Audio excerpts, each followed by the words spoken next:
And with that, let's give a warm Rocky Mountain welcome to Dr. Kevin Roberts of the Heritage Foundation. I was born by God's dear grace in an extraordinary place where the stars and stripes and the eagle fly. Thank y'all. I love that song. It is so great to be back in the land of freedom, the Rocky Mountain West. I know some things have changed in Colorado, but I'm such an optimist that I think we're going to take back Colorado and California and Washington State and the whole lot. So I'm glad you're here to do that. Y'all don't want to applaud for that? Okay. Making sure I hadn't stepped into the Center for American Progress meeting. I know I haven't. Well, good morning to you. It's an honor to join all of you. It's a real honor to be here. Jennifer, of course, has done a tremendous job, one of the visionaries of our movement. And knowing many people in this room, not knowing all of you, I can say something, even though I don't know all of you, that if you're here, you're interested in reclaiming this country. And the thrust of my comments today will be on how we do that, the plan for doing that. I'm not going to talk a lot about specific public policy because Heritage and 60 other organizations have published a 937-page book called The Conservative Promise. Some of you have copies of that, but if you're smart, you'll just go to the website, Project 2025, and read it there. The whole point of that is that when we see a conservative man or woman take the oath of office as President of the United States at noon on January 20th, 2025, that's going to happen too. Whoever he or she is, we don't have a dog in that fight, we're going to take back this country. So, one of Steamboat's distinguishing qualities is its commitment to conservative principles. That's what I'm going to focus on today. As you know, American politics today is increasingly defined by personalities and superficial partisanship. From social media clickbait to cable news shoutfests to paid campaign influencers whose antics hurt our cause. Our national discourse seems more designed to hunt heretics than to win converts. It's certainly easier to own enemies on Twitter or X than to persuade skeptics. And depending on one's temperament, it can even be more fun. But it's ultimately a toxic approach that won't help save our republic. And since our movement is dedicated to the survival and success of America's exceptional experiment in government of the people, by the people, for the people, the furious tone of our politics today poses a unique threat to conservatism. It's not a coincidence that as America's public debate has plumbed new depths of ugliness and arrogance, our public institutions have lurched further and further to the left. After all, progressivism is nothing more than premeditated outrage in an attempt to gain power. Anger, resentment, intimidation, and division have been its natural modes of expression since the French Revolution. Conservatism, by contrast, is grounded in gratitude at a very deep level. Every caustic tweet, every snide insult, every exaggerated accusation, however momentarily satisfying, ultimately advances our opponent's interests, not ours, and not America's.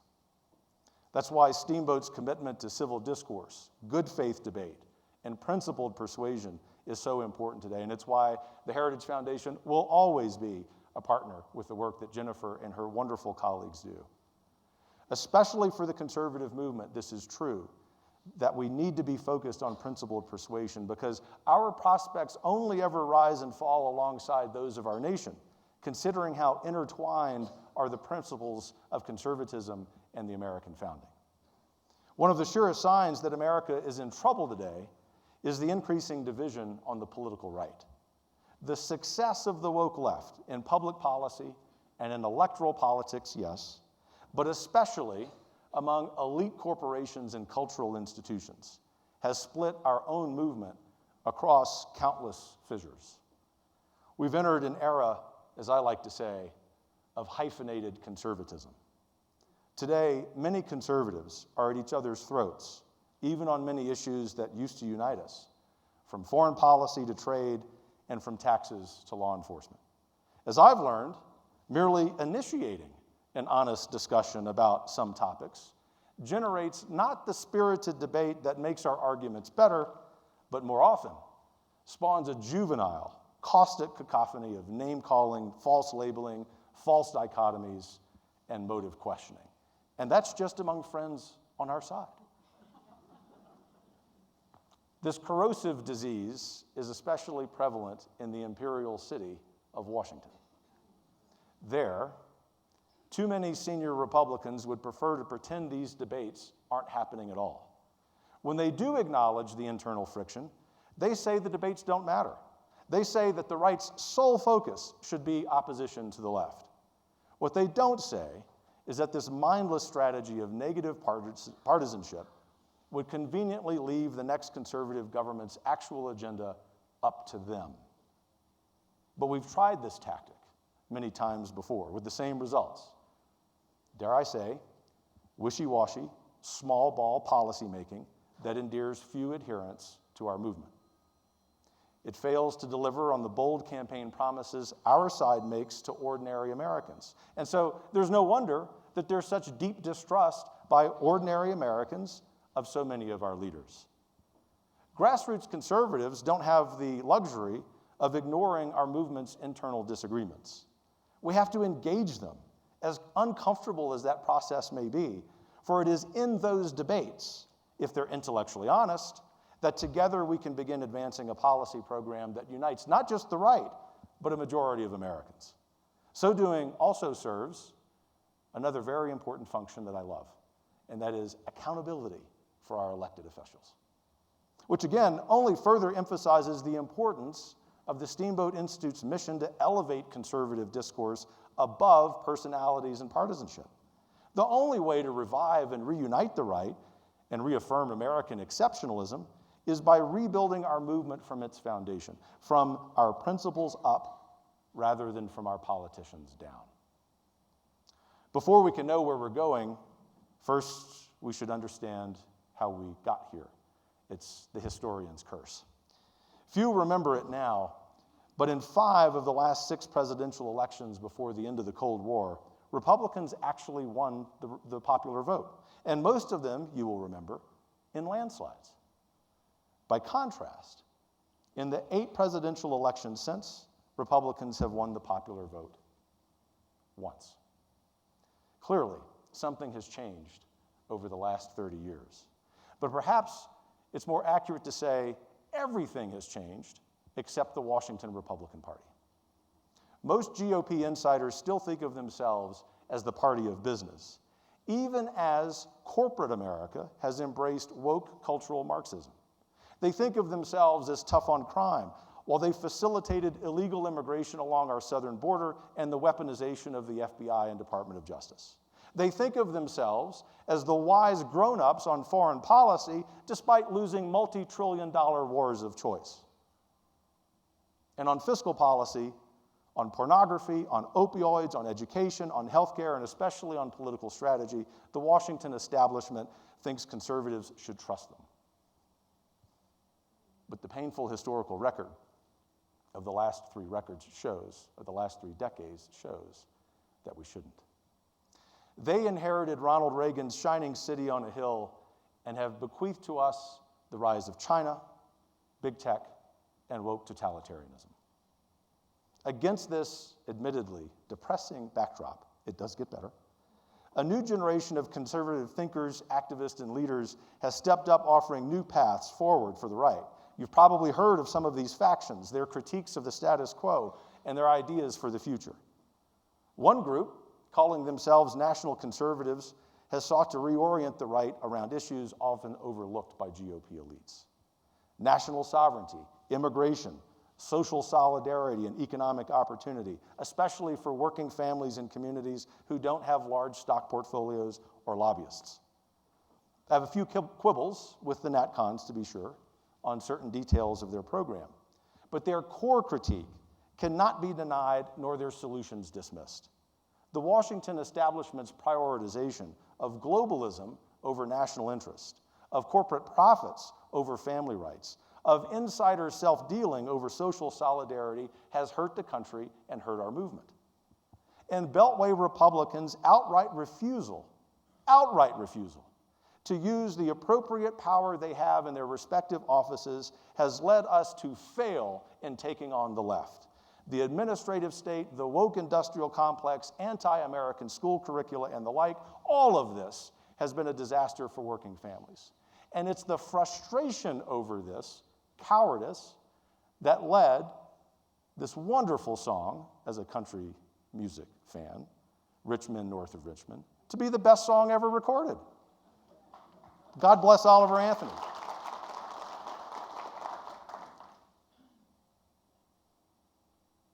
In response to the National Conservatives Manifesto, last month, another group of friends and allies, calling themselves Freedom Conservatives, issued their own. The Free Cons offered some overlap with the Nat Cons, but where they disagreed, they seemed to double down on many of the elite misjudgments that led the right to its current diminished state. Now, I'm president of the Heritage Foundation and a son of the Cold War.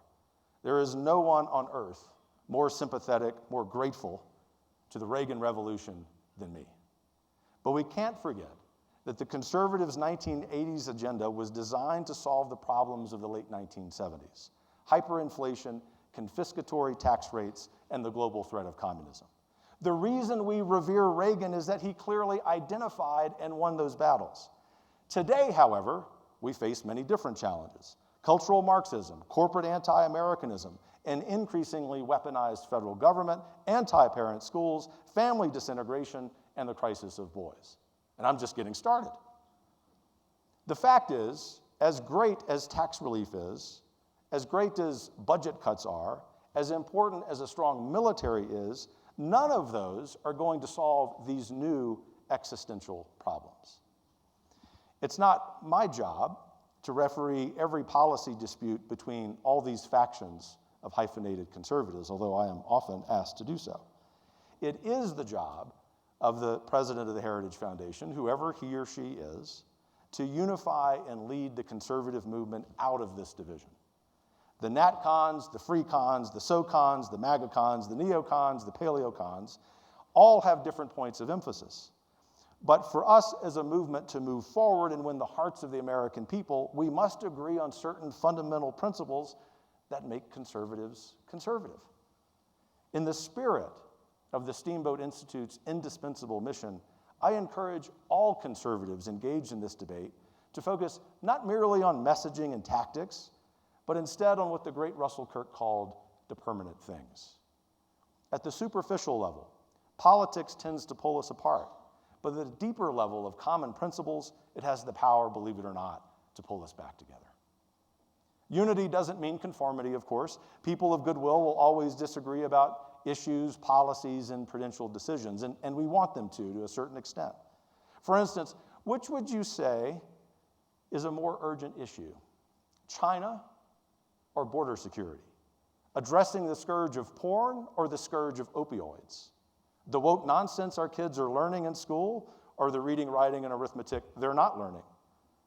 There's no obvious answer to any of those questions, but that's okay. Unity is not the same as robotic conformity. Orwellian orthodoxy is the left's specialty, with their speech codes and thought crimes and cancel culture. Even united, conservatives will still disagree. It's part of our DNA. But to ensure these disagreements are healthy and productive, we have to affirm, or rather reaffirm, a single set of principles essential to the pursuit of human flourishing. These principles have been laid out in conservatism's intellectual tradition going back through Kirk, to de Tocqueville, to the founders, to Edmund Burke, and obviously many others. And they've been revealed throughout the vast history of Western thought, beginning with Rome, Athens, and Jerusalem. They are there for us at any time to draw on, to guide us, to unite us, whenever we decide it's time to dig a little deeper, work a little harder, and bring our movement and our country back together. The first principle of conservative politics must be the basic unit of community cooperation and ordered liberty, the primacy of the family. It is astonishing, given the crucial role the nuclear family plays in the life of every individual and nation and economy, that this point even needs to be made. But the fact is, the very idea of family, as you know, is under attack today. The left rejects out of hand the rights of parents to educate their children and mold their character, children's rights to a mother and a father, and unborn babies' right to life at all. And the nation's culture is paying a price. As the left has downgraded family life, marriage, and children, Americans have retreated from all three. And anti-family shock troops of the left have filled that vacuum. School boards and teachers' unions, public health agencies, and now even the FBI now openly target parents as threats. Can we really be surprised that a nation dismissing family bonds finds itself in a crisis of loneliness, isolation, addiction, and mental illness? As conservatives, as human beings, we simply can't accept this. The great C.S. Lewis put it this way: the state exists simply to promote and to protect the ordinary happiness of human beings in this life. A husband and wife chatting over a fire, a couple of friends having a game of darts in a pub, a man reading a book in his own room or digging in his own garden, that is what the state is there for. And unless they are helping to increase and prolong such moments, Lewis concludes, all the laws, parliaments, armies, courts, police, economics, etc., are simply a waste of time. Second, conservatism must resist the temptation to answer the left's outrage addiction with revenge and resentment of our own. Rather, we must overwhelm it with gratitude. Gratitude for our history, gratitude for those who came before us, and gratitude to our Maker for the blessings of liberty he bestowed upon this nation. This is the basis of the American dream, a notion, not coincidentally, that our youngest Americans no longer hold during the season of ingratitude and miseducation. What is conservatism except the belief that there is good in our world that we must preserve and protect from harm? Tend and keep the garden, Adam was told. America has its problems, to be sure, and the time we have left to save her is running short. But America is still America. It's still great, and it's still deserving of our work to save her. And as G.K. Chesterton would remind us, the true soldier fights not because he hates what's in front of him, but because he loves what is behind him. So conservatives fight with gratitude to unite and to succeed. Of course, one of the objects and sources of American conservatives' gratitude will always be our miraculous founding. Contrary to the woke narrative, the United States of America is and has been the greatest country in the world from the moment we declared our independence in 1776. Washington, Jefferson, Hamilton, Franklin, Adams, Madison, and the rest were all heroes of history. The immortal words of the Declaration's preamble are as true and vital today as they were when they were written. As you know, we hold these truths to be self-evident that all men are created equal, that they are endowed by their Creator with certain unalienable rights, among them life, liberty, and the pursuit of happiness. The Constitution, as well, is still the greatest achievement in justice and ordered liberty in the history of man. The Bill of Rights still protects us from the schemes of politicians, and we are still right, contrary to what the left says, to celebrate them both. The left's fundamental project is to entirely undo the American founding. Our job, therefore, must be to defend it and secure its myriad blessings for ourselves and for posterity.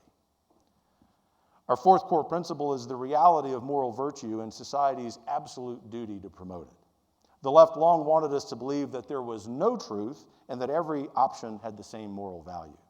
They worked hard for decades to twist and then to supercharge Jefferson's idea of separation of church and state, to purge any hint of religion, moral order, and now today, the idea of truth itself from public life. It was always a lie, but a lot of Americans, including a lot of right-leaning thinkers in Washington, believed it.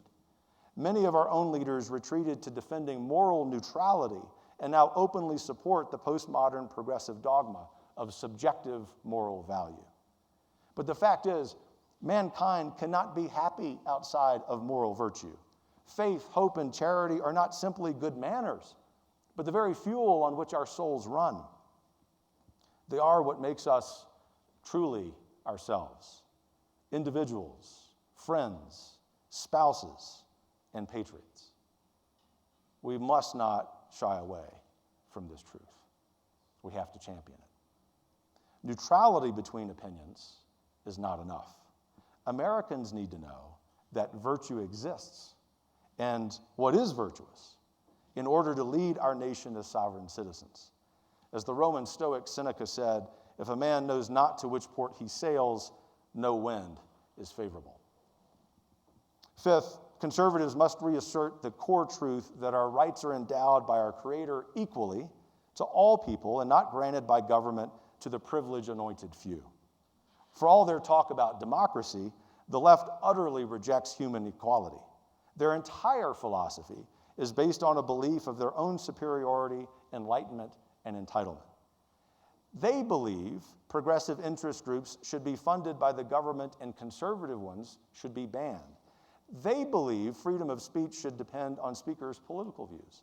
They believe religious freedom should only extend to churches that attest to woke doctrines. And they support racial discrimination in college admissions and in distributing government benefits. They also believe left-wing mobs have a right to loot, riot, and shoplift. They believe government elites should be allowed to trade stocks with insider information. And they believe conservative speakers should be shouted down and even physically assaulted on college campuses. They don't believe in the American people's sovereign right to secure their borders or ensure the integrity of their elections. They believe liberal politicians should be shielded from accountability while conservative citizens should be targeted by the criminal justice system. Whenever stories and scandals like these arise, we look at the headline, grumble, and then we move on. It's sort of human nature. But we have to understand that what they threaten are the basic principles of the rule of law and the natural rights of man. Conservatives cannot hope to defeat this attack if we refuse to call it out. Sixth, conservatives must redouble our commitment to subsidiarity, the moral and constitutional principle that says problems should be addressed by the competent authority closest to them. It is from this long principle that we get our very notion of limited government. Matters of war and peace, treaties and trade are by their nature national and must be taken up by the federal government. On the other hand, children's bedtimes are the responsibility of their moms and dads, not government at any level. Although there have been times in the lives of my 4 kids I might have wished for, say, law enforcement at bedtime. The centralization of power is always and everywhere the left's obsession. You see it in the dangerous, undemocratic growth of the administrative state. But you also see it in the creepy TikTok videos of teachers saying their mission is to encourage kids to reject their parents' values. A conservative wit once said the only way to get rid of corruption in high places is to get rid of the high places. Conservatives must hold fast to our support for local, accountable community government.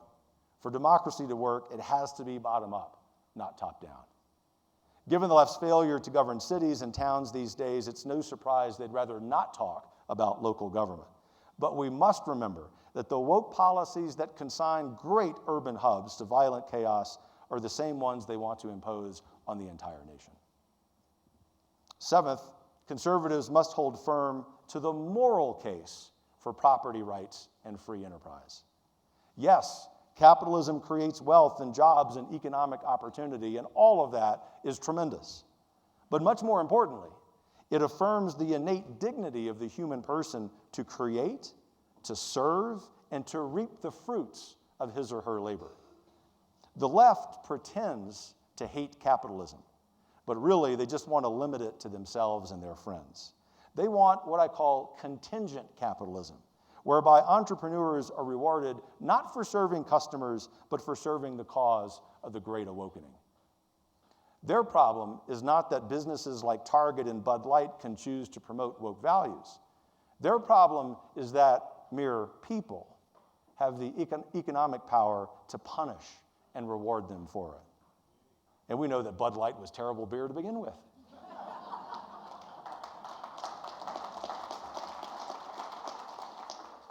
I could go on and on and on, but I know Jennifer wants to get to questions. In a diverse society, national success is only possible when individuals are free to pursue their own economic interests according to their values and reap the benefits or costs of those decisions. And as I have told my friends in the national conservative movement, when we are talking about problems of the free market, let us be really accurate and precise and remember that what we're really talking about are the problems of big corporations in collusion with big government. That's not a conservative free market. So, with that in mind, conservatives must also hold firm to the eternal truths from which all other values derive. The eternal or transcendent moral order, as Burke described it, as what all just society must measure up to, regardless of government structure. Established in our Judeo-Christian values, human beings have free will and fallen natures. Men and women are inherently different and complementary. People should be judged and governed according to the content of their character, not the color of their skin. Children do best growing up with their married parents, if possible, and both men and women are happier, healthier, and more prosperous when they get and stay married. And something else simple yet amazing happens when marriages and births occur. Communities flourish, institutions of all kinds emerge, and politics and government become less important. Crazy as it sounds, the elite left rejects, or pretends to reject, every one of the above statements. They've injected their lies into our popular culture, our education system, our news media, and our corporate human resources departments. Conservatives must have the courage to stand up for this enduring moral order. For as James Madison famously wrote, our Constitution requires sufficient virtue among men for self-government. Principle number 9 is the nation state. Though the men and women in this room come from all over and our ancestors come from even farther away, we are all Americans. And as Americans, we alone have the constitutional power and civic duty to lead our country into the future. The left does not like this arrangement. They distrust national patriotism, heritage, and pride. They would prefer America to be governed by international elites and institutions like the United Nations and the World Health Organization. They would like America to be ruled by Brussels or Beijing, and certainly not from Beaver Creek, Colorado this weekend. Conservatives can't play this game. There's no such thing as a conservative citizen of the world. We're Americans. Americans, born with God-given rights, including the right to direct the course of our national life. As such, our posture toward national defense emanates from the vibrancy of our belief in the American nation-state. The first question of our national security policy must always be, what is in the best interest of Americans? The global adventurism, which has reared its head occasionally in recent history, has no roots in conservatism. Quite the contrary. A conservative national defense policy is one rooted in overwhelming strength, brought to bear virtuously, overwhelmingly, lethally, but sparingly. We must always be extraordinarily clear about what our strategic purpose is. Republics, as our founders would remind us, demand time-limited, money-limited incursions overseas. Otherwise, we risk the entire project of the American Republic. In sum, our mantra, peace through strength, ought not be equated with Americans paying for a permanent police force overseas. Finally, conservatives must remember the soil of human flourishing is ordered liberty, not simply freedom from constraints. Licentious living no more represents freedom than mindlessly banging piano keys represents music. Ask any spouse if their marriage bonds or parental responsibilities made them happier or less happy. Ask any athlete if their disciplined diet, exercise, and personal habits improve or detract from their performance on the field. All rights carry with them duties, and with those duties, challenges. But it's only in overcoming those challenges that we grow and succeed in life. Only when our lives are ordered toward the good, the beautiful, and the true do our individual lives and broader communities flourish. Neither selfish license nor woke tyranny can actually make America happy.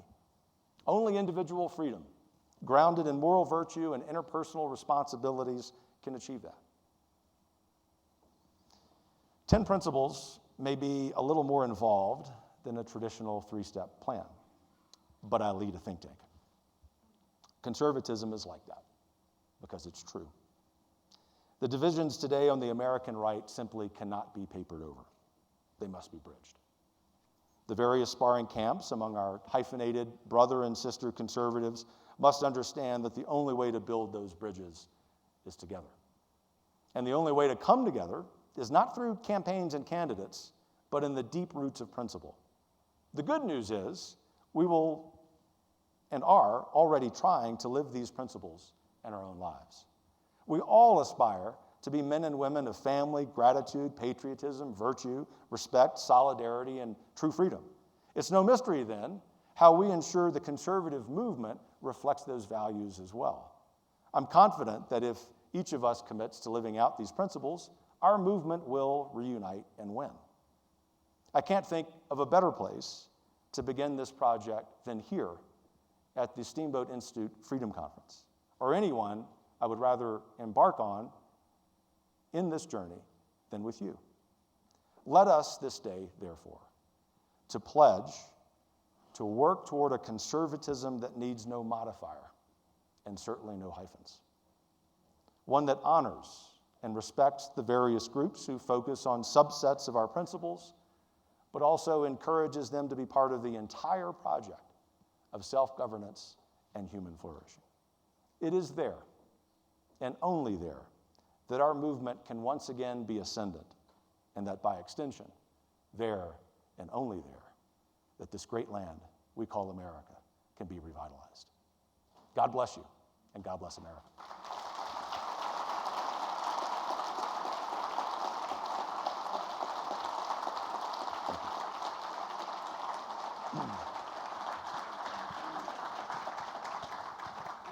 Thank you.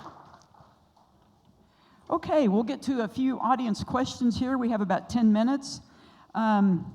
Kevin, one of our audience members says conservatives conserve things, but if so much of what has happened has torn out good things in America, what is left to conserve?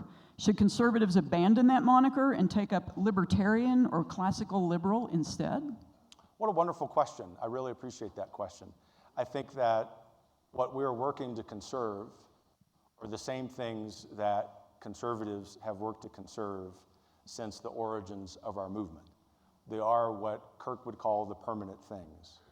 But I understand that probably at the heart of that question, which I ask myself almost every day, is a desire to know what sort of that plan looks like, where the rubber meets the road. And I think as it relates, and I'll get to that in a moment, when it comes to what we call ourselves, I don't mean this in a dogmatic way. Certainly, you understand the spirit of my comments. I'm trying to get us to step away from that dogmatism as a movement. But it is just historically accurate to call the conservative movement the conservative movement.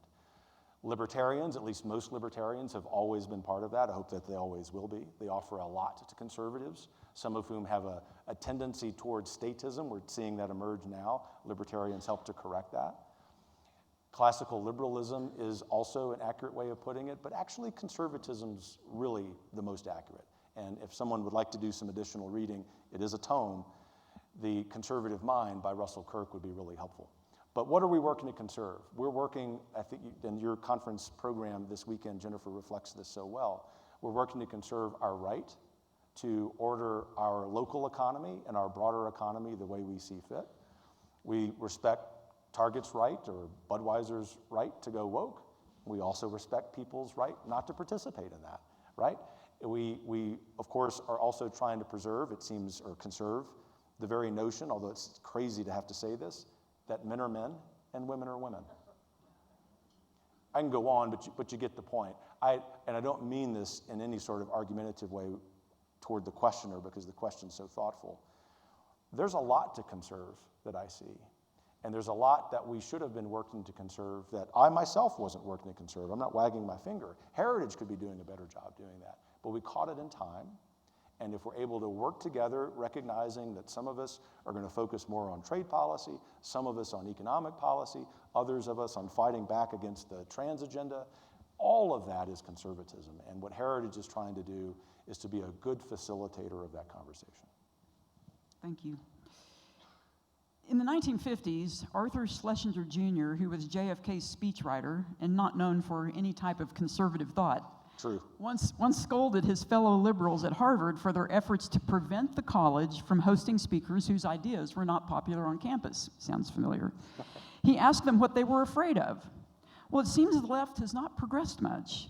Many of them prefer censorship to debate, which we certainly see with our Campus Liberty Tour debates. So I will ask you Arthur Schlesinger's question, what are they afraid of? They're afraid of the truth. They are. And on the one hand, not much has changed. The philosophical foundation, to the extent you can say that about the American left in academia, has not changed. What has changed, though, is that those professors, like Schlesinger's faculty colleagues, became university presidents. They trained in foreign professors who we're now in the second generation of these leaders of the academy. I can say as a recovering academic who was the only conservative in the entire College of Arts and Sciences at the large public university in the Southwest where I worked, that it's always been bad. But now, for a lot of reasons, including federal money that greases the wheels of all of this, it isn't just that they're afraid of the truth, it's that we can't offer, as you know well with your campus tours, the alternative to what they offer. And this is why, even though I am an institutionalist, Heritage, in addition to policy work, likes to build institutions, I have said there are certain institutions in American history that have failed, and sometimes the American people have accelerated their failure. So if there is your alma mater, a K through 12 school, or a university is failing, and there's no hope at reforming it, not only don't give them money, but participate in the demise of that institution, and let's reorient those resources to institutions that aren't officially conservative, but at least allow conservative students and faculty to say their piece.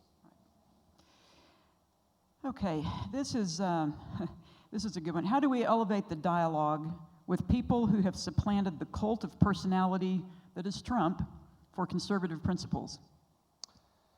Oh, boy. No, I appreciate the question. I feel the weight of that question because at Heritage we are extremely grateful to President Trump for his policies. If he's the nominee and president-elect, then of course we will work with him.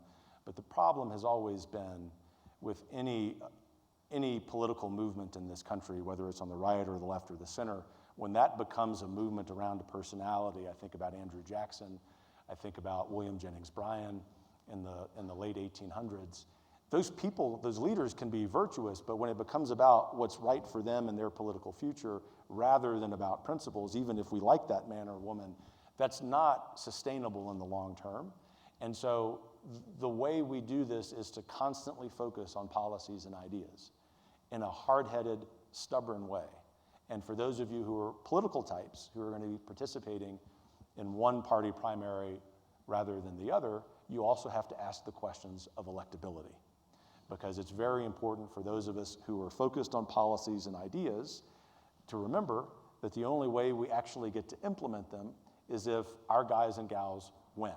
And while I would love it if the entire political spectrum loved Heritage's policies, we understand that there's only one side. We are not going to win very many more national elections, if any, if the conservative movement is focused on one person, whoever he or she may be, rather than on the permanent things of our ideals. I couldn't agree more. We have time for one more question. This is an audience that likes to do things. They like to get things done. God bless them. They're not just talkers and thinkers, they are doers. President Reagan had a lot of help from the Heritage Foundation in the 1980s with ensuring that conservative principles guided his policy decisions. The world is a different place now, lacking bold initiatives and leadership from Washington. So what can states, local governments, and the people in this room do to promote the conservative ideals that built this nation? 3 points. The first is a note of gratitude for what you and everyone in this audience has done. What Heritage does is important. That's not an arrogant statement. What you do is more important. And in particular, to get to the second point, what you can do is to be more involved in your local government, your local communities, than you have ever been. Some of you I know already are. Take a friend, inspire a family member. We've learned something as conservatives, Jennifer, from the Moms for Liberty, from people in similar organizations who aren't just focused on school board races or meetings, but on county commissions, on town councils, on library boards. I'm just letting you know, much more progress will be made from that investment of your time and resources than anything we will do in DC. But DC is still important, and that's unfortunate. There's way too much power there. What we want to do with our Project 2025 is to completely, root and branch, tear out the American administrative state. And what we've succeeded in doing, thinking about the previous question, is make that not about one particular candidate or potential future president, but that anyone running on the center right, when he or she's talking about being the conservative standard bearer, if they get elected, implementing Project 2025. This is no longer just an exclusively heritage project. We've convened the entire movement. So there's no wiggling out of that if you're an elected official. We need you to be part of that too. We need men and women from outside Washington, D.C. to, as I say, tithe some time to the American Republic. 2, 4, 6, 8 years. We need to be in power for a long time, but you don't have to do this the entire time. Come give us your virtue. Come give us your expertise. Come lean into this moment, because in spite of all of the difficulties I laid out today, I and every single one of my colleagues at Heritage are so hopeful. This is the decade when we begin to take back this country. Fantastic. Thank you, Kevin Roberts. You bet. What a perfect way to start our 15th annual celebration. Thanks a lot. Thanks for having me. Take care.